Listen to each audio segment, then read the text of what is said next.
నాకు పంట పొలం చూస్తున్నట్టు ఉందన్నమాట మిమ్మల్ని చూస్తుంటే. సో చాలా సంతోషంగా ఉంది, చాలా భయంగా కూడా ఉంది.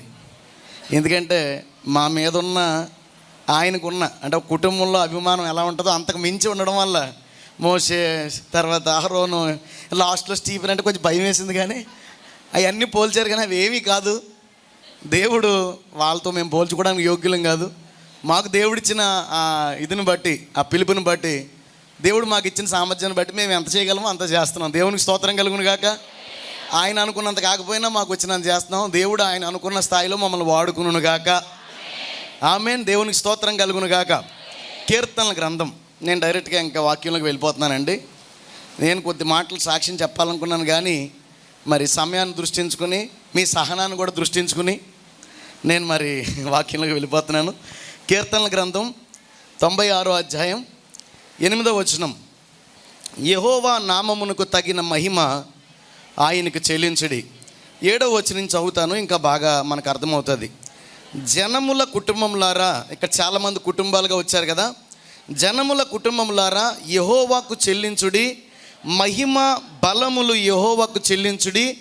యెహోవా నామమునకు తగిన మహిమ ఆయనకు చెల్లించుడి. యెహోవా నామమునకు తగిన మహిమ ఆయనకు చెల్లించుడి. చిన్న ప్రార్థన.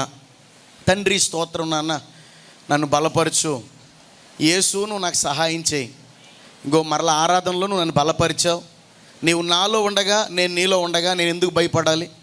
నాన్న నన్ను బలపరిచి ఈ బిడ్డలందరితో, మరి ముఖ్యంగా నాతో మరొకసారి మాట్లాడి మీరే మహిమ పొందుకోమని ఈ ప్రార్థన నీ పాదాల దగ్గర పెడుతున్నాను నా పరమ తండ్రి. ఆమెను. గట్టిగా స్తోత్రం చెప్దామా? సాధారణంగా మనం అందరం దేవునికి మహిమ చెల్లిస్తాం. ఇప్పుడు చెల్లించింది మహిమే, హల్లెలూయా అన్నాం కదా. అలాగే ఇందాక తండ్రి సమ్మానులు వరప్రసాద్ గారు సాక్ష్యం చెప్పారు, దాని ద్వారా కూడా దేవునికి మహిమ వెళ్ళింది.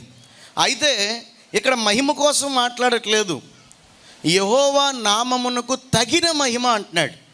తగిన మహిమ అంటే మనం ఏదైనా ఒక వస్తువు కొనడానికి వెళ్ళినప్పుడు మనకు తోచినంత ఇస్తే ఆ వస్తువు ఇచ్చేస్తాడు అతను. దానికి తగిన వెల ఏదో ఉంటుంది. ఆ వెల చెల్లించినప్పుడే అది మనం సొంతం చేసుకోగలం.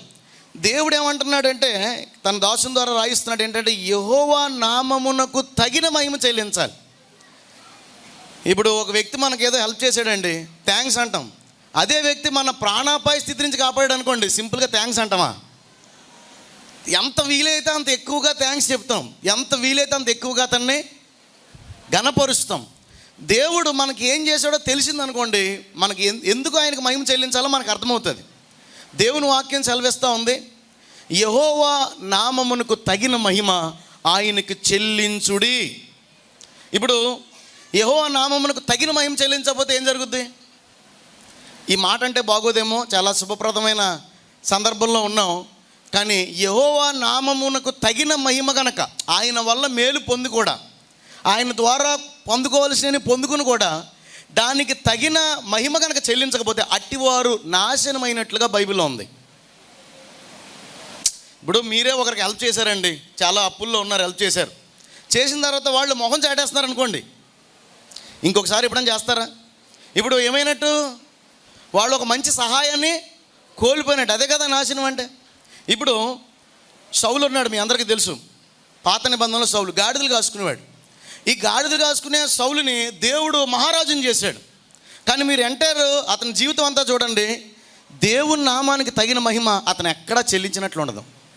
జనరల్గా ప్రవక్తల్లో ఒకటి వంటి వాడిగా కొంత మహిమ చెల్లించి ఉండొచ్చేమో, కానీ యెహోవా నామమునకు తగిన మహిమ సౌలు ఎక్కడా చెల్లించలేదు. అందుకే అతడు కానీ అతని కుటుంబం కానీ అడ్రస్ లేరు. యెరోబాము గురించి మనకు తెలుసు. యెరోబాము ఒక పనివాడు.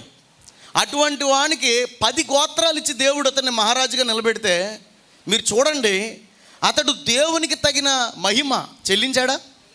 తర్వాత యెరోబాము తర్వాత అసలు అడ్రస్ కూడా లేదు.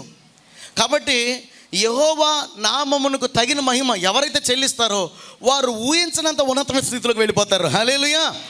యెహోవా నామమునకు తగిన మహిమ ఎవరైతే చెల్లించరో అది కూడా ఊహించినంత స్థితిలోకి వాళ్ళు దిగజారిపోతారు, దూరం అయిపోతారు, చివరికి భ్రష్టులు అనబడతారు.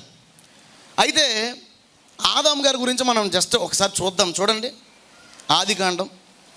ఈయన ఏమన్నా చెల్లించాడా? ఆవు చేలో మేస్తే ఏమనాలి? ఆవు చేలో మేస్తే దూడ గట్టుని మేస్తుంటారు కదా, మేది కదా. ఇది ఎక్కడ ఉంటే దానికంటే ఒక ఆకు ఎక్కే చదువుతుంది. అయితే ఆదాము గారిని దేవుడు సృష్టించాడు. సృష్టించిన తర్వాత ఏం జరిగింది? 2వ అధ్యాయం 18వ వచనం. మరియు దేవుడైన యెహోవా నరుడు ఒంటరిగా ఉండటం మంచిది కాదు, వానికి సాటి అయిన సహాయము వాని కొరకు చేయుదుననుకొనెను. దేవుడైన యెహోవా నేను చదువుతానండి. దేవుడైన యెహోవా ప్రతి భూజంతువును ప్రతి పక్షిని నేలను నిర్మించి ఆదాము వాటికి ఏ పేరు పెట్టినో చూచుటకు అతనికి వాటి వద్దకు రప్పించాను. అయినా సరే ఇంకా అతనికైతే సరైన తోడు లేదని అతడు గాఢ నిద్ర కలిగించి నొప్పి తెలియకుండా, మన భాషలో చెప్పాలంటే ఆపరేషన్ చేసి ఆ ఎముక బయటికి తీసి తనకి తగిన సాటి అయిన కరెక్ట్గా తన ఆలోచన అర్థం చేసుకునే, ఇప్పుడు పక్షులు పెంచుదాం లేకపోతే ఇవన్నీ కూడా మనతో ఫ్రెండ్లీగా ఉండటానికే. కానీ మనం ఏడుతుంటే ఓదార్చగలవా? మనతో కాలక్షేపం చేయగలవు కానీ మనం ఏడుతుంటే ఓదార్చగలవా? మనల్ని ప్రేమించగలవు కానీ మన బాధను తీయగలవా? అర్థం చేసుకోగలవా? ఒక సరైన సలహా ఇవ్వగలవా? సో సాటి అయిన సహాయంగా స్త్రీని ఇచ్చాడు.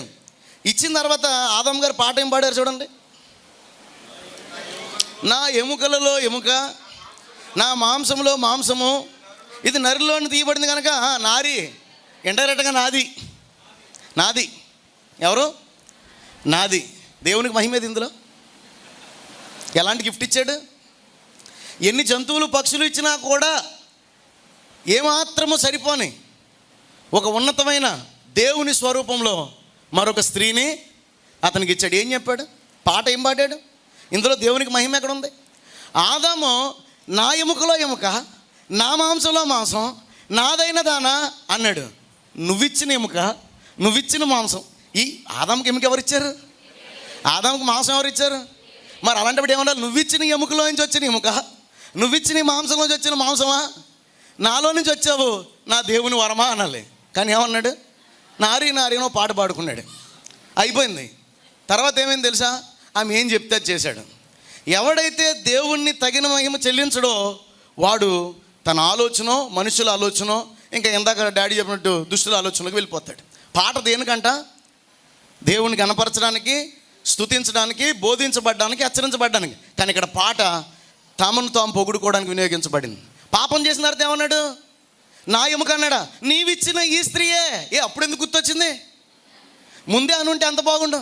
తప్పు జరిగిన తర్వాత నీవిచ్చిన ఈ స్త్రీ అన్నాడు తప్ప ముందు మాత్రం నా ఎముక, నా మాంసం. ఇది చూడండి, మంచి పేరు వచ్చింది అనుకోండి, ఏమంటాం? నా కష్టం వల్ల ఈ స్థితికి ఎదిగాను. పాస్టర్ గారు సాక్షి ఉన్నప్పుడు చాలా సంతోషంగా అనిపించింది. ఆమె ఎక్కడ తాను గొప్ప చేసుకోలేదు, కనపరచుకోలేదు. అసలు ఏమాత్రము నాకు తెలిసి నేను ఎప్పుడు అలాంటి సాక్ష్యం వినలేదు. దేవునికి స్తోత్రం కలుగును గాక. దేవుణ్ణే మహింపరిచారు. నేను అసమర్థురాలు, నాకు ఏమీ రాదు, దేవుడు నిలబెట్టాడు, దేవుడే చేశాడు, దేవుడే కృప చూపించాడు. దేవుణ్ణి ఎవరైతే మహింపరుస్తారో ఎంతకంటే గొప్ప విస్తారంగా పంటకు వస్తారు. దేవునికి స్తోత్రం కలుగును గాక. మొదటి విషయం ఏంటంటే, దేవునికి ఎందుకు మహిమ చెల్లించాలంటే మనల్ని సృష్టించాడు కాబట్టి, ఇంకా నరులకు నివాసయోగ్యంగా ఈ భూమిని చేశాడు కాబట్టి. ఇంత మంచి అందమైన ప్రపంచం. నిన్న అరకు వెళ్ళాం మీటింగ్కి, నిన్న పూర్తి చేసుకుని వచ్చాం. చూస్తుంటే ఏంట్రా బాబు ఈ క్రియేషన్, ఏ ఇంజనీర్ కట్టగలడు దీన్ని? అంతకుముందు కర్నూలు వెళ్ళాం, రాయి మీద రాయి ఎవరో జేసీబీతో గుట్టల కింద రాళ్ళు వేసినట్టు ఉన్నాయి. ఒక్క రాయి కూడా కింద పడదంట. నాకు అనిపించి చిన్న రాయి కూడా ఉంది, అది కూడా తొలదంట అక్కడి నుంచి. నేను అనుకున్నాం, ప్రభువా ఏం చేసావు నాన్న మాకు. ఎంత అందంగా ఈ మందిరం చూడండి, ఎంత అందంగా ఉంది, ఎంత చక్కగా ఉంది. వెంటనే ఏమంటారు? దీన్ని ఎవరు కట్టించారండి? ఎవరండి దీన్ని ప్లానింగ్ ఇచ్చిన వాళ్ళు? ఎవరండి చేసిన వాళ్ళు? నువ్వు ఎప్పుడైనా సృష్టిని చూసినప్పుడు దీని ప్లానర్ ఎవరైనా ఆలోచించావా? ఆకాశములు దేవుని మహిమను వివరించుచున్న, దేవునికి మహిమ చెల్లిస్తుంది ఆకాశం. ఎప్పుడో తెలుసా? నువ్వు ఆలోచించినప్పుడు దాని పని అది చేస్తుంది. దాన్ని చూసినప్పుడల్లా నీవు ఆయన నామమునకు తగిన మహిమ కనుక చెల్లిస్తే ఈ మొదటి అంశాన్ని నువ్వు నెరవేర్చినోడు అవుతావు. ఆదాం పడిపోయిన పాపంలో నువ్వు పడిపోకుండా ఉంటావు. దేవునికి స్తోత్రం కలుగును గాక. హల్లెలూయా. కాబట్టి యెహోవా నామమునకు తగిన మహిమ ఆదాం చెల్లించలేదు, పడిపోయాడు. ఆ వెనకాల మనం అందరం దూడలం కాబట్టి ఆయన చేలు నడితే మనం ఇంకా వేరే చోట నడుస్తాం. కానీ ఇక్కడి నుంచే మనం మారుదుముగాక. రెండో విషయం చెప్తాను, సమయం లేదు కనుక నాకున్న పరిధిలో నేను చెప్పుకోవడానికి వెళ్తాను. హెబ్రీ పత్రిక 7వ అధ్యాయం 26వ వచనం. పవిత్రుడును నిర్దోషియు నిష్కలంకుడునైనా అయ్యి బాబా అందరూ చదివేస్తే అలాగా. పాపములో చేరక ప్రత్యేకముగా ఆకాశ మండలముల కంటే మిక్కిలి హెచ్చైన వాడునైనా ఇట్టి ప్రధాన యాజకుడు మనకు తగినవాడు. దేవునికి స్తోత్రం కలుగును గాక. అందుకే ప్రకటన గ్రంథంలో ఒక మాట ఉంటుంది చూడండి. ప్రకటన గ్రంథం 7వ అధ్యాయం 10వ వచనం. సింహాసనాసీనుడైన మా దేవునికిని గొర్రె పిల్లకును మా రక్షణకై స్తోత్రమని మహాశబ్దముతో ఎలుగెత్తి చెప్పిరి. హల్లెలూయా. రక్షణ పొందిన వాళ్ళు నెమ్మదిగా ఉండకూడదు. దేవునికి స్తోత్రం అనగానే ఏం చేయాలా? అలాగా ఇక్కడ ఏమనుంది? ఎలా ఇప్పుడు ఇందాక మన స్వరూపు ఆరాధన చేస్తుంటే లాస్ట్కి వచ్చేసరికి ఇంకా టెంపో పెంచావా? టెంపో పెంచుకుంటా వెళ్తుంటే మీరందరూ కూడా చప్పట్లు కొడతా ఎందుకంతా? సింపుల్గా చేయొచ్చు కదా, సింపుల్గా ఆరాధించవచ్చు కదా, సింపుల్గా స్తుతించవచ్చు కదా. సింపుల్గా చేసేది మన దేవునికి తగిన ఆరాధన కాదు. మహాశబ్దముతో ఎలుగెత్తి ఏమని చెప్పారు? మా రక్షణకై స్తోత్రము. హల్లెలూయా. మాకు ఇచ్చిన ఆస్తులకే స్తోత్రము, మాకు పుట్టిన పిల్లలకే స్తోత్రము, మేము కొనుక్కున్న బట్టలకే స్తోత్రము అన్నరా? ఎందుకంటే పైకి వెళ్ళిన తర్వాత ఏమీ రావు. ఈ ఆస్తులు, ఈ పేర్లు, ప్రఖ్యాతులు, ఈ పొగడతలు అన్నీ ఇక్కడే ఉండిపోతాయి. నిన్ను అక్కడ తీసుకెళ్ళేది ఏంటో తెలుసా? నీకు దేవుడు అనుగ్రహించిన రక్షణ. కాబట్టి నువ్వెందుకు దేవుడిని స్తుతించాలో, మహిమ చెల్లించాలో తెలుసా? నీకు దేవుడిచ్చిన రక్షణ బట్టి స్తోత్రం చెల్లించాలి. గట్టిగా స్తోత్రం చెప్దామా? సరిపోలేదండి, ఇది పెద్దదైపోయిందా ఏంటి? నాకు అర్థం కావట్లేదు. మనకు రక్షణ కలగజేసిన దేవునికి స్తోత్రం కలుగును గాక. కొంచెం పర్లేదు, కొంచెం అన్నాను. మరి తర్వాత మీరు ఆరాధనలో ఏదో అవకాశం వస్తుంది కదా, మళ్ళీ అప్పుడు మాత్రం ఇరగ చేసేయండి ఆరాధన. దేవునికి స్తోత్రం కలుగును గాక. మొదటిది ఏంటి? దేవుడి సృష్టిని చేసినందుకు, ఆ సృష్టిలో నిన్ను నన్ను కలగజేసినందుకు ఆయనకి స్తోత్రం చెల్లించాలి. ఎలాగా? ఆయన నామమునకు తగిన విధంగా చెల్లించాలి. రెండోది మహాశబ్దంతో దేనికి? పాపము లేక ప్రత్యేకించబడినవాడు, మనల్ని రక్షించడానికి సమర్థుడైన ఇట్టి ప్రధాన యాజకుడు మనకు తగినవాడు కనుక ఆయన ఇచ్చిన రక్షణకై మనం ఆయనకు మహిమ చెల్లించాలి. దేవునికి స్తోత్రం కలుగును గాక. మూడోది ఇంకెందుకు చెల్లించాలి? సామెతల గ్రంథం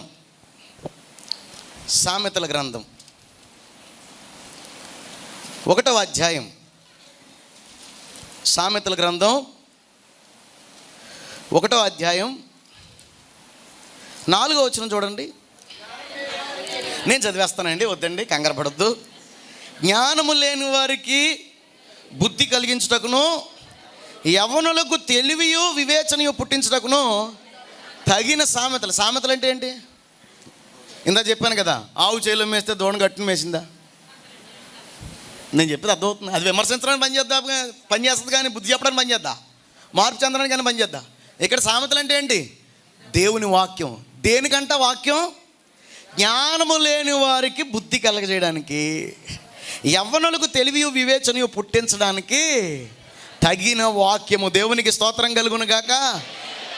ఒక వ్యక్తి రక్షణ పొందుకున్నాడండి. కానీ అతనికి వాక్యం తెలియదు. ఇప్పుడు ఎలా బతుకుతాడు? ఎలా పడితే అలాగే బతుకుతాడు. అదే అతడు వాక్యాన్ని కనుక జుంటి తేనె దారుల కంటే, క్రొవ్విన మెదడు కంటే, ఎప్పుడైనా తేనెతో ఎందుకు పోల్చాడు ఆలోచించారా? తేనెతో ఎందుకు పోల్చాడు? ఇప్పుడంటే స్వీట్లు, కలాకందలు, కోవాలు ఎన్ని వచ్చినాయి. అప్పుడు ఏంటి స్వీటు? తేనె నెంబర్ 1 స్వీటు, ఆర్గానిక్ స్వీటు. అంటే మధురమైనది దేవుని వాక్యం. దేవునికి స్తోత్రం కలుగును గాక. కొవ్వు మెదడు దగ్గరికి వచ్చేద్దాం. మనకు బాగా ఇష్టం కదా నాన్ వెజ్ అంటే. కొవ్వు మెదడులో ఉన్నన్ని పోషకాలు ఇక దేనిలోనూ ఉండవట. మాంసం కంటే ఎక్కువగా పోషకాలు ఆర్గాన్స్లో ఉంటాయంట. అదే కందనకాయ, గుండెకాయ అంటాం కదా, అందులో ఉంటుందంట. వాటికంటే కూడా కొన్ని 100 రెట్లు పోషకాలు క్రొవ్విన మెదడులో ఉంటాయి. అంటే బలానికి సాదృశ్యంగా చెప్తున్నాడు. దేవునికి స్తోత్రం కలుగును గాక. ఈ వాక్యము, మన జీవితానికి తగిన ఈ వాక్యము మధురమైనది, బలమైనది. దేవునికి స్తోత్రం కలుగును గాక. మనం ఎలా మాట్లాడాలి, ఎలా మాట్లాడకూడదు, ఎలా బ్రతకాలి, ఎలా బ్రతకూడదు, ఎలా ప్రవర్తించాలి, ఏం చెయ్యాలి, సమస్య వచ్చింది ఎలాంటి విశ్వాసం ఉంచాలి, లేదా మన ముందుకు శోధన వచ్చింది ఎలా పారిపోవాలి, ఇవన్నీ మన జీవిత విధానానికి టార్చ్ లైట్. అందుకే నీ వాక్యం నా పాదములకు. మరి అట్టి దీపము మన చేతిలో పెట్టేశాడు కదా దేవుడు. మరి దీన్ని బట్టి ఆయనకి మహిమ చెల్లించొద్దా? ఎంతసేపు చెల్లిస్తున్నారు? ఎలా చెల్లిస్తున్నారు? ఒకవేళ మామూలుగా చెల్లించారేమో గుర్తుపెట్టుకోండి, యెహోవా నామమునకు తగిన మహిమ ఆయనకి చెల్లించాలి. దేవునికి స్తోత్రం కలుగును గాక. ఇంత జీవము కలిగిన వాక్యము, ఇంత శ్రేష్టమైన వాక్యము ఈ లోకంలో మీరు ఏ గ్రంథాలను తీసుకోండి, తప్పుగా అనుకోవద్దు, ఎవరిని విమర్శించడానికి కాదు. నేను వ్రతకథలు చదివేటప్పుడు, నా యొక్క పుస్తకాలు నేను చదివేటప్పుడు చాలా గ్రంథాలు చదివాడిని. చదివిన కాసేపు, కొంతసేపు మాత్రమే అవి నన్ను ట్రాన్స్లో ఉంచేవి. కాసేపు మాత్రమే నన్ను పవిత్రుడిగా ఫీల్ అయ్యేలా చేసేవి. కాసేపు మాత్రమే నేను నీతిమంతుడిగా అనిపించేవి. కానీ దేవుని వాక్యం చదువుతున్న అప్పటి నుంచి ఇప్పుడు దాకా చదువుతానండి. ఒకవేళ బహుశా 10th క్లాస్ వాడి పుస్తకాలు ఎన్ని ఉంటాయి 10th క్లాస్ పుస్తకాలు? 10 పైన ఉంటాయా? ఉంటాయి. Inter, degree, PG, PhD. కానీ ఈ పుస్తకం ఏంటో తెలియదండి. అప్పటి నుంచి ఒకటే ఉంది, ఎంత చదివినా ఇంకా నాకు నేర్పుతూనే ఉంది. దేవునికి స్తోత్రం కలుగును గాక. సమస్త జ్ఞానమునకు మించిన దేవుని సమాధానం ఇందులో ఉంది. ఇది చదువుతున్నప్పుడల్లా నీకు దేవుడి దగ్గర సమాధానం వచ్చేస్తుంది. దేవునికి స్తోత్రం కలుగును గాక. దీని విలువ నీకు అర్థమైతే దానికి తగిన మహిమ దేవునికి చెల్లిస్తావు. దేవునికి స్తోత్రం కలుగును గాక. నెక్స్ట్ పాయింట్, కీర్తనల గ్రంథం. కొంచెం ఫాస్ట్గా వెళ్తున్నాను ఏమనుకోకండి. కాసేపు అయితే మరి మీరు నన్ను క్షమించరు, మరి అంత బాధ నేను తెచ్చుకోకూడదని ముందే. కీర్తనల గ్రంథం 145 అధ్యాయం 15వ వచనం. ఎందుకు మనం యెహోవా నామమునకు తగిన మహిమ చెల్లించాలి? సర్వజీవుల కన్నులు నీ వైపు చూచుచున్నవి. సర్వజీవులు అంటే ఎగిరేవి, గెంతేవి, పాకేవి, దేకేవి, ఈదేవి, ఇంకేం చెప్పుకుంటాం, పురుగులు, పక్షులు, పాములు అన్నీ. అంటే సర్వజీవులు ఏం చేస్తున్నాయంట? దేవుని వైపు చూస్తున్నాయంట. తగిన కాలమందు నీవు వారికి ఆహారం ఇచ్చుదువు. హల్లెలూయా. 3 పూట్ల భోంచేస్తున్నారా? చేస్తున్నారా? పొద్దున్న టిఫిన్ చేశారా? అంటే ఉపవాసంతో ఉన్న వాళ్ళ గురించి కాదు నేను అనేది. పొద్దున్న టిఫిన్ చేశారా? మధ్యాహ్నం ఒకటి భోంచేస్తారా? మళ్ళీ రాత్రి భోంచేస్తారా? రోజుకు ఒక పూట కూడా ఆహారం లేని వాళ్ళు ఎంతోమంది ఉన్నారు. వాడి దగ్గరికి ఆహారం రాగానే ఏమంటారు తెలుసా? దేవుళ్ళో వచ్చావు బాబు. ఏం చెల్లిస్తున్నాడు? మనం దేవుళ్ళమా? దేవుడు మనం దయ తెలిస్తే, దేవుడు మనకు 1,00,000 రూపాయలు ఇస్తే 10 రూపాయలు విదులుతున్నాం, అంతే కదండి. దేవుడు మనం 100 రూపాయలు ఇస్తే రూపాయి విదిలిస్తున్నాం. అలా విదిల్చిన రూపాయికే వాడు నువ్వు దేవుళ్ళో వచ్చే బాబు అని 2 చేతులు ఎత్తాడంటే, మరి నువ్వు నేను పుట్టిన కానీ తల్లి గర్భంలో అసలు ఎలా ఆహారం అందుతుంది, ఎలా ఆహారం మళ్ళీ బయటికి పోతుంది, అసలు వాడికి ఏదైనా ప్రాబ్లం వస్తే ఎలాగా, అంటే అసలు ఎలాగా తల్లి గర్భంలో ఉన్న శిశువు దగ్గర నుంచి, అంటే ఒక పాలబొట్టంత స్థితిలో ఉన్న దగ్గర నుంచి ఈరోజు పండు ముసలైపోయేదాకా నిన్ను నన్ను పోషిస్తున్న దేవునికి తగిన మహిమ చెల్లించొద్దా? చెప్పండి, తగిన మహిమ చెల్లించొద్దా? ఏమంటే నీళ్ళు లేక ఎంతోమంది చచ్చిపోతున్నారు, ఆహారం లేక ఎంతోమంది చచ్చిపోతున్నారు. ఈరోజు నువ్వు నేను 3 పూట్ల ఏమంటే కడుపు నిండా తినగలుగుతున్నామంటే కారణం ఏంటి చెప్పమంటారా? దేవుడు మనకు దయచేస్తున్నాడు. దేవునికి స్తోత్రం కలుగును గాక. అందుకే యేసు ప్రభు వారిని, ప్రభువా నువ్వు మరి పైనుంచి వచ్చావు కదా, ఎంతగా ప్రార్థన ఎలా చేయాలో మాకు నేర్పించమంటే పెద్ద డిక్షనరీ ప్రార్థనలు నేర్పించలేదు. మా అనుదిన ఆహారం నీకు మాకు దయచేయి తండ్రి. ఏమన్నాడు? మా అనుదిన ఆహారం. ఈరోజు జ్వరం వచ్చింది, ఏ ఆహారం తింటే బాగుంటుంది? బ్రెడ్, పాలు. జాయింట్ తింటే జాయింట్లు వదిలేస్తాయి.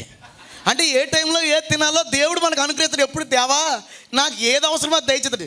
అందుకే సర్వజీవులకి సైట్ కానీ ఏమంటే కళ్ళజోడు వేయించుకున్నా ఎక్కడన్నా గేదెలు, ఆవులు, ఏమంటే బీపీ షుగర్లు ఏమైనా వచ్చినాయా జంతువులకి, పక్షులకి? ఏమంటే హార్ట్ అటాక్తో ఏ పిచ్చికైనా చచ్చిపోయిందా పాము కానీ? ఏంటి పశువుల డాక్టర్లు కూడా ఉన్నారు కదా, మీరు అనొచ్చు ఎలా తెలుస్తుందండి.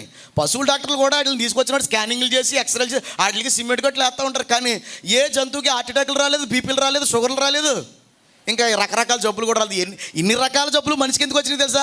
దేవుడి వైపు చూడలేదు ఆహారానికి. దేవుడు ఒక పద్ధతి పెట్టాడు, వాటి వైపు చూడలేదు. ఇది ఏంటంటే ఆకలి అయితే ఏం చూద్దాం తెలుసా? నూడిల్స్ బండి ఎక్కడ ఉంది, ఫ్రైడ్ రైస్ బండి ఎక్కడ ఉంది, ఈ చిన్నపిల్లలు అనుకోండి లేస్ ప్యాకెట్ ఎక్కడ ఉంది, చాక్లెట్ ఎక్కడ ఉంది, ఏమైపోయింది? సర్వనాశనం అయిపోయింది. కానీ సర్వజీవులు అంట శ్రేష్టమైన ఆహారాన్ని అనుగ్రహించే మన వైపు చూస్తున్నాయట. దేవునికి స్తోత్రం కలుగును గాక. మనం కూడా దేవా మా అనుదిన ఆహారం నాకు ఏదో అవసరమో అది దయచేసి తండ్రి అంటే ఈరోజు నీకు ఏది మంచిదో అది దయచేస్తాడు. తద్వారా నువ్వు దేవునికి తగిన మహిమ చెల్లించగలుగుతావు ఆయాస పడకుండా. దేవునికి స్తోత్రం కలుగును గాక. తర్వాత విషయానికి వెళ్ళిపోదాం. పేతురు రాసిన మొదటి పత్రిక 5వ అధ్యాయం. ఎన్ని చెప్పుకున్నాం మనం ఇప్పుడు? అమ్మా ఎన్ని చెప్పుకున్నాం అంటున్నాను? 4 అయితే 5వది. పేతురు రాసిన మొదటి పత్రిక 5వ అధ్యాయము 6వ వచనం. దేవుడు ఆగండి నేను చదువుతాను.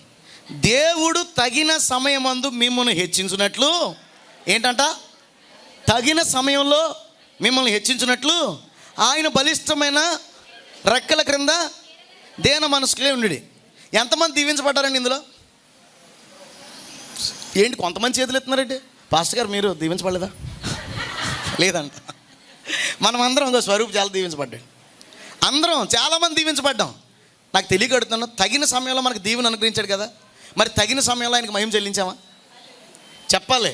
చెప్పాను కదా, బాగా ప్రాణాపాయం నుంచి వాడు కాపాడితే జస్ట్ థ్యాంక్స్ అని ఆ సైడ్ అయిపోయావు అనుకో, ఈసారి ఎప్పుడైనా కాపాడతాడు నిన్ను? చచ్చాడు దరిద్రుడు అనుకుంటాడు. మనం అనుకునే విధానం. దేవుడు ఇంతగా మనల్ని హెచ్చించి ఏమంటాడు? ఎంతటి వాడని నేను, ఎంతగా హెచ్చించబడ్డానికి ఎంతటి వాడు నేను ఏ పాటి వాడిని, నేను ఎందుకు పనికొస్తాను? నిజంగా వారు భక్తులు ఎందుకు చెప్పమంటారా? వారు యెహోవా నామమునకు తగిన మహిమ చెల్లించారు, వారు పొందిన ప్రతి చిన్న దీవెనకు కూడా. దేవునికి స్తోత్రం కలుగును గాక. మనం దీవెనకే మనం మహిమ ఎలా చెల్లిస్తాం తెలుసు అంటే, పెద్ద బిల్డింగ్ ఏదైనా ఇచ్చిన అప్పుడు మహిమ అంతేనండి. జత బట్టలు కొనుక్కోలేని ఉన్నారు తెలుసా మీకు? జత బట్టలు కూడా కొనుక్కోలేని ఉన్నారు. ఈరోజు నువ్వు జత బట్టలు కొనుక్కున్నావు కారణం ఏంటి తెలుసా? యెహోవా నామానికి మహిమ చెల్లించాలని. దేవునికి స్తోత్రం కలుగును గాక. దేవుడు నిన్ను నన్ను ఎన్ని విధాలుగా ఆశీర్వదించాడు. ఎన్నో రకాలుగా. బండి లేని వాళ్ళకి బళ్ళు, ఇల్లు లేని వాళ్ళకి ఇల్లు, పెళ్ళి కాకుండా పిల్లలు ఉండిపోతే వాళ్ళకి పెళ్ళిళ్ళు, పిల్లలు, గృహాలు, ఇంకెన్ని, ఒకటా రెండా? ఒకవేళ ఇక్కడ కనుక మైక్ ఇచ్చామనుకోండి, 24 గంటలు గడిచినా సరే సాక్ష్యాలు ఆగవు. ఏమన్నా అంతేనా?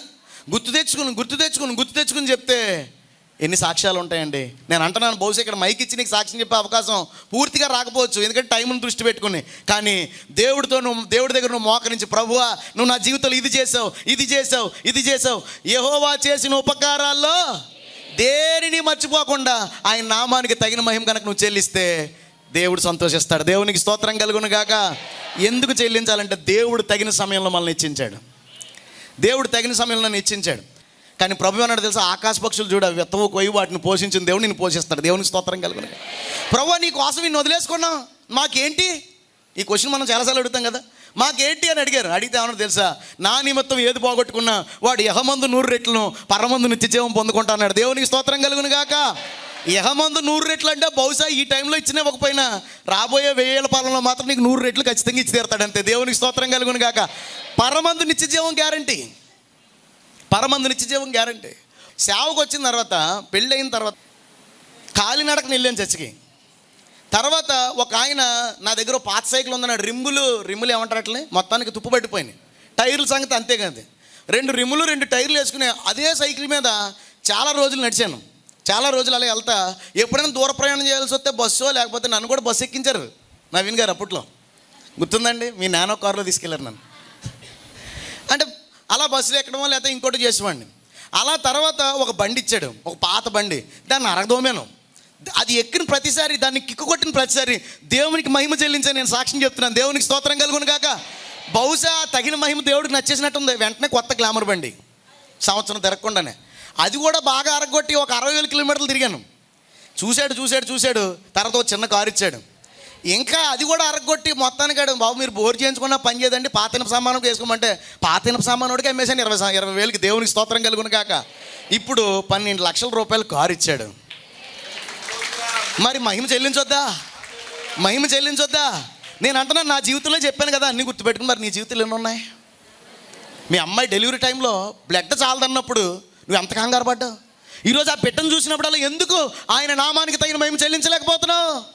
కారణం ఏంటంటే రాత అనుకుంటున్నావు నువ్వు. రాత కాదు, ప్రభు మన జీవితంలో చేసిన కార్యము. దేవునికి స్తోత్రం కలుగును గాక. హల్లెలూయా. ఈ విషయంలో మాత్రం మనల్ని ఖచ్చితంగా అడుగుతాడండి. ఎందా చెప్పి నీకు అర్థం కాలేదు కాబట్టి బహుశా ఊరుకోవచ్చు. ఇప్పుడు నీకు అర్థమైంది కాబట్టి ఇక్కడి నుంచి స్టార్ట్ చేయి. ఏంటి? మొదట ఆయన చేసిన, మనల్ని కలగజేసిన దాన్ని బట్టి మనల్ని సృష్టించాడు కాబట్టి ఆయన స్తుతించాలి. రెండోది ఆయన ఇచ్చిన రక్షణ బట్టి.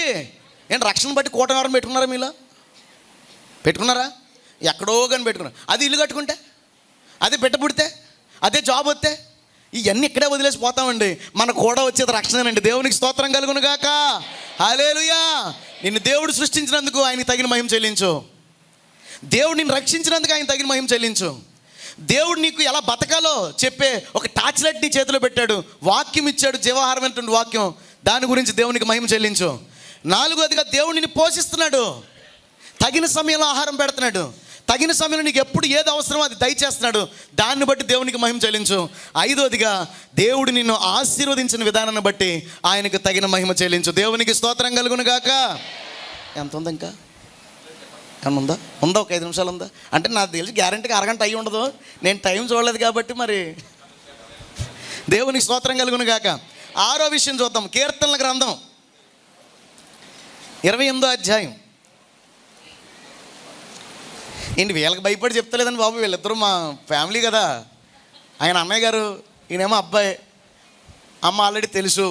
మీ గురించి భయపడి ఇంకోటి ఏం కాదు, మీరు జాలిగా చూడాలి. మరి ఎప్పుడు ఆపేస్తాడంటో అలా చూడొద్దు. మరి దయచేసి చూస్తున్నారా? ఆసక్తిగా చూస్తున్నారా? ఆకలితో చూస్తున్నారా? ఆకలితోనే చూడండి, కానీ వాక్య ఆకలితో చూడండి. దేవునికి స్తోత్రం కలుగును గాక.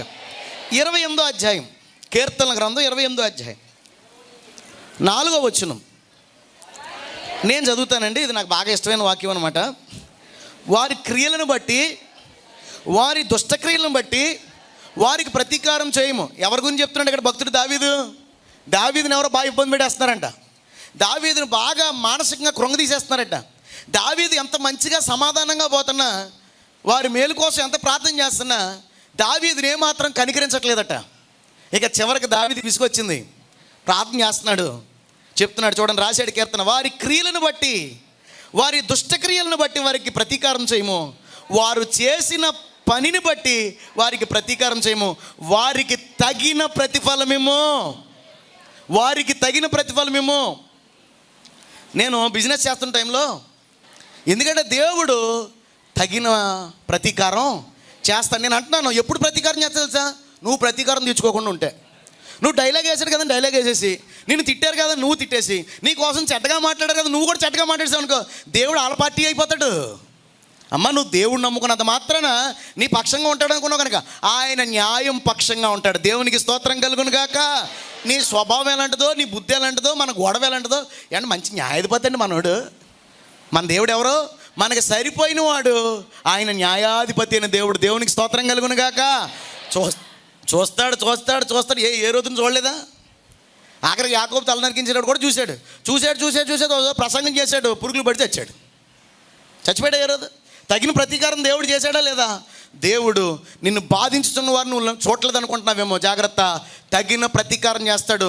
నువ్వే కనుక అన్యాయంగా ప్రవర్తిస్తే నీకు కూడా తగిన బుద్ధి చెప్తాడు. దేవునికి స్తోత్రం కలుగును గాక. మరి తగిన ప్రతీకారం చేసే దేవునికి మనం తగిన మహిమ చెల్లించొద్దా? ఏమండి, ఒక చెల్లి చాలా ఇబ్బంది పడేది. ఆ కొలిక్కు చాలా బాధ పెట్టేవాడట. బాధ పెట్టి అదో రకంగా మాట్లాడేట. ప్రార్థన చేసిందట, ప్రభువా ఇతనికి ఏదన్నా అయితే బాగున్నాను, ఇతనికి ఏదన్నా అయితే బాగున్నాను. దేవుడు అన్నాడంట, అతనికి ఏదన్నా అయితే నువ్వు ప్రార్థన చేసినంత కాలం నేను ఏమీ చేయను, ఎందుకంటే ప్రేమించమని చెప్పాను నేను శత్రువుని. దేవునికి స్తోత్రం కలుగును గాక. ఈసారి ప్రభు అతను మార్చే, ప్రభు అతను దీవించు, ప్రభు అతను ఆశీర్వదించు ప్రభు అని ప్రార్థన చేసిందంట. దేవుడు అతను ఆశీర్వదించి ఇంకో చోటకి ట్రాన్స్ఫర్ చేశాడు. కాకపోతే విచిత్రం ఏంటంటే, మనోడు ఈ అమ్మాయిని టార్చర్ పెట్టాడు కదా, మనోని టార్చర్ పెట్టే చోట్ల పడేసాడు ప్రమోషన్ ఇచ్చి. దేవునికి స్తోత్రం కలుగును గాక. దీవించాడు. దాని వెనకాల పెద్ద స్కెచ్ ఉంది అనుకో. అన్ని దీవెనలు కరెక్ట్ అనుకోకండి బాబా. దాని వెనకాల దేవుడికి అయితే పెద్ద ప్లాన్ ఉంటుంది. నువ్వు అడుగుతావు కదా అని పెద్ద ఇచ్చాడు కనుక దాన్ని తుడుచుకోలేక చేసుకోలేక ఎన్ని బాధలు ఉంటాయి అనుకుంటారు. హల్లెలూయా. కాబట్టి దేవుడే తగిన ప్రతీకారం చేస్తాడు. మరి ఎలా చెల్లించాలి? సింపుల్గా నా మాటలు ముగిస్తాను.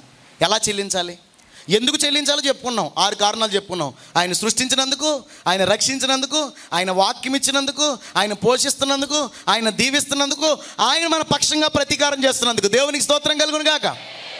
ఎలా చెల్లించాలి? ఎలా చెల్లించాలి? ఇప్పుడు సహోదరుడు స్టార్ట్ చేస్తాడు. అలా చెల్లించవచ్చు.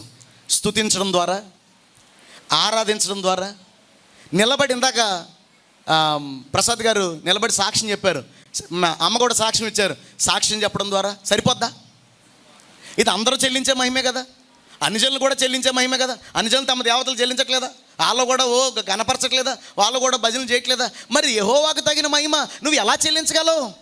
స్తుతి లేదంటే ఉంది, ఆరాధన లేదంటే ఉంది, ఏమంటే కృతజ్ఞత సాక్ష్యం ఉందంటే ఉంది.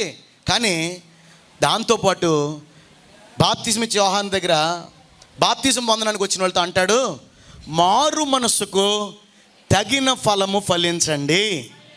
నువ్వు మారు మనసు పొందావంటే దానికి తగిన ఫలం ఫలించాలి. దానికి తగిన ఫలం కనుక నువ్వు ఫలించకపోతే, ఈ టైంలో కనుక మిమ్మల్ని మామిడి తోట తీసుకెళ్ళి, చిన్న క్వశ్చన్, మామిడి తోట తీసుకెళ్ళి ఇందులో బంగినపల్లి ఏది, రసాలు ఏది, కలెక్టర్గా ఏది, పునాస్ ఏదైనా అడిగితే చెప్పగలరా? ఏ ఫలాలు లేవు కదా ఈ టైంలో, అంతా మామిడి తోటే, అందులో రకాలు మనకి ఎప్పుడు తెలుస్తుంది? ఎండాకాలంలో తీసుకెళ్ళాలనుకోండి, ఇది కలెక్టర్ చెట్టు, ఇది బంగినపిల్లి, ఇది రసాలు, ఇంకా అందులో బోల్డ్ రకాలు చెప్తావు. ఇది సువర్ణరేఖ, ఆ రేఖ, ఈ రేఖ, బోల్డ్ రేఖలు చెప్తావు నువ్వు. ఎందుకంటే ఫలాన్ని బట్టి. నీ మారు మనసు సరైందో లేదో ఎప్పుడు తెలియపరచబడతా తెలుసా? మారు మనసుకు తగిన ఫలము నీవు నేను ఫలించినప్పుడు. దేవునికి అత్యధిక మహిమ ఎప్పుడు చెందుతుందో తెలుసా? నీలో నాలో ప్రేమ, సంతోషము, సమాధానము, సాత్వికము, దీర్ఘశాంతము, దయాలుత్వము, మంచితనము, ఆశా నిగ్రహం అనే ఈ 9 లక్షణాలు కలిగిన ఆ పరిపూర్ణమైన ఫలం ఫలించినప్పుడే నిజముగా సంపూర్ణంగా దేవునికి మహిమ చెల్లుతుంది. హల్లెలూయా. ఇక్కడికి వచ్చి ఆరాధన చేసి, ఇక్కడికి వచ్చి గట్టిగా స్తుతించేసి అందరితో పాటు నువ్వు స్తుతించగలవు. కానీ బయటికి వెళ్ళిన తర్వాత నీ నా సాక్ష్యం బాగోకపోతే, బయటికి వెళ్ళిన తర్వాత నీవు నేను ప్రేమ కలిగి లేకపోతే, బయటికి వెళ్ళిన తర్వాత నీవు నేను కనుక పరిశుద్ధత కలిగి లేకపోతే, మంచి సాక్ష్యాన్ని కలిగి లేకపోతే దేవునికి అవమానమే వస్తుంది తప్ప దేవునికి మహిమ ఏమాత్రమో రాదు. కాబట్టి యెహోవా నామమునకు తగిన మహిమ చెల్లించేవాడిగా ఉన్నావా, లేదా యెహోవాకు అవమానం తెచ్చేవాడిగా ఉన్నావా అనేది నీవు ఫలించే ఈ ఫలింపుని బట్టే ఉంటుంది.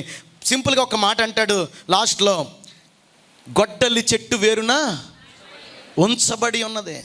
గొడ్డలి చెట్టు వేరున ఉంచబడి ఉంది. మన బాడీలో ఒకటి ఉంటుంది, 24 గంటలు నొప్పి అంటారు కదా, అందులో కనుక, అది తెలుసు కదండి, ఆ చిన్న కాయలా ఉంటుంది, అందులో కనుక నువ్వు బాగా ఇష్టంగా తినే ఒక బిర్యానీ మెతుకో, లేకపోతే నీకు బాగా ఇష్టమైన ఒక లేస్ ప్యాకెట్లో ఉన్నాయి కదా, అందులో ఒక చిన్న రవ్వ అందులోకి వెళ్ళగానే ఏమో తెలుసా, 24 గంటల్లో దాన్ని కట్ చేయలేదనుకో పోతాం మనం. అంటే మనలోనే పెట్టాడు సైనైడ్. మనం లేపడానికి పెద్ద మ్యాటర్ ఏం కాదండి. నువ్వు నేను గిలగిలా కొట్టుకోవడానికి ఏం ఉపయోగించాలా? ఎవడో వచ్చి గొంతు పట్టుకోకలేదు, ఏ చక్రం మన మీద ఇసరక్కలేదు. సింపుల్గా నీ బాడీ లోపల ఆల్రెడీ పెట్టేశాడు. నేను అంటాను, జస్ట్ ఎగ్జాంపుల్ చెప్తున్నాను. గొడ్డలి చెట్టు వేరున ఉంచబడింది, ఫలించని ప్రతి చెట్టు నరకబడి అగ్నిలో వేయబడుతుంది. నువ్వు యేసు ప్రభువుని నమ్ముకున్నావు కానీ మారు మనసు పొందలేదు, మారు మనసు పొందారనుకుంటున్నావు కానీ దానికి తగిన ఫలము నువ్వు ఫలించట్లేదు. ఎలాగ ఆయనకి మహిమ వస్తుంది అంటాడు, నా మహిమ నేను ఎవరికి ఇవ్వను. ఎప్పుడైతే ఒకడు మారు మనసుకు తగిన ఫలం ఫలించలేదో అతడు దేవుడిని తప్ప అందరినీ మహిమపరుస్తాడు, అట్టివాడు నిత్య నరకాగ్నిలో ఉంటాడు. నాశనం కాదా ఇది? యెహోవా నామమునకు తగిన మహిమ చెల్లించకపోతే వాళ్ళు ఏమవుతారు? నాశనం అవుతారని చెప్పాను. కాబట్టి నీవు నేను ఎందుకు చెల్లించాలో తెలుసుకున్నాం, ఎలా చెల్లించాలో కూడా తెలుసుకున్నాం. అలా తెలుసుకుని కూడా మనం ఫలించని వారుగా ఉంటే ఈ చెట్లన్నీ ఒకరోజు నరకబడతాయి. చాలా మంచి తోట, చాలా పెద్ద తోట, నేను చూడగానే నాకు తోటలాగా చేనులాగా కనబడింది, నన్ను చాలా సంతోషం. కానీ ఇందులో ఎన్ని నరకబడతాయి, ఎన్ని పరలోకంలో నాటబడతాయి, నీ చేతిలోనే ఉంది. నువ్వు ఫలించావా? దేవుని వాక్యం చెప్తున్నటువంటి ఆత్మఫలం నువ్వు ఫలించావా? నిన్ను నన్ను ఆయన తోటలో నాటుకుంటాడు, ఆయనతో పాటు యుగ యుగాలుండే భాగ్యం ఇస్తాడు. అట్టి కృప దేవుడు మనందరికీ అనుగ్రహించును గాక. దేవునికి స్తోత్రం. హల్లెలూయా.